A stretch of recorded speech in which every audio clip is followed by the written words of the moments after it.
এত পুরনো অভ্যাস কিভাবে বদলাবো? বদলাতে তো হবে। কতদিনে পরে আমাকে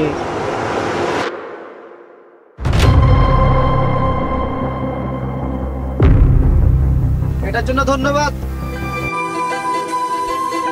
ধন্যবাদ দেওয়ার মতো কিছুই হয়নি। মানে কি ভাবছিস? কি ভাববো আবার? তুই তো জানিস আর কয়েকদিন পরে সাজ্জাদের জন্মদিন। আমি তো বুঝতেই পারছি না ওকে কি দিব।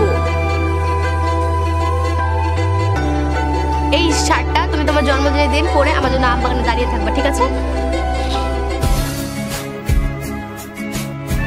তুমি কি সত্যি আমাকে ভালোবাসো না? কে বেটা রতন? এখন তুমি দেখো তুমি কি করবা। আমি তো বলেই দিয়েছি যে তোমাকে ছাড়া আমি অন্য কাউকে বিয়ে করতে পারবো না। আর যদি অন্য কাউকে বিয়ে করতেই হয় তাহলে আমার যা করার আমি তাই করবো।